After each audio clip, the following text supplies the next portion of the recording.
Good afternoon, everybody. The question I'm going to be talking about is how has gender affected your self-concept?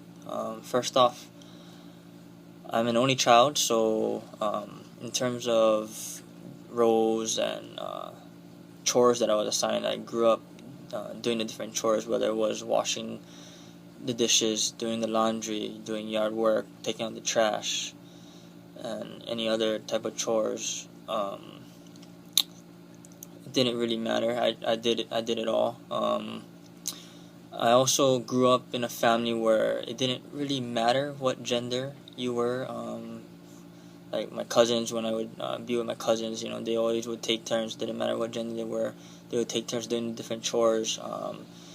They would have to switch every day, or they could choose which one they want to do, and the next day they would have to do the opposite.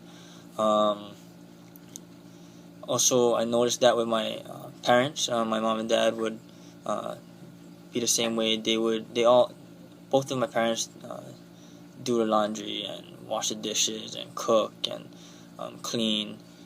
So I grew up in a family, I guess, that took turns. And in terms of games or activities, everybody in my family was pretty much active and played sports.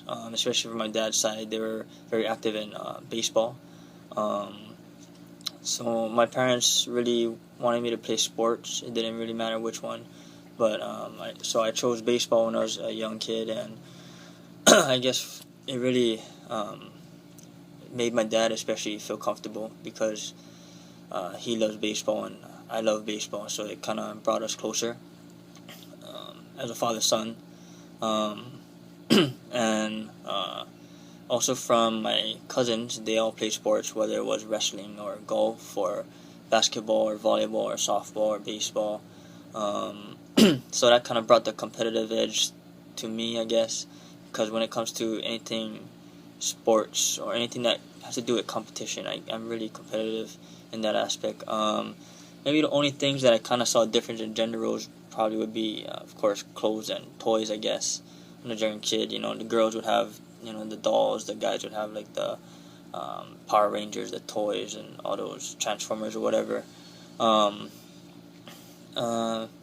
in terms of my self-concept and if it's affected by gender roles, it hasn't been really affected. I just grew up around people helping each other out, doing the same chores or doing the same things that everybody else does. So my self-concept hasn't really been affected.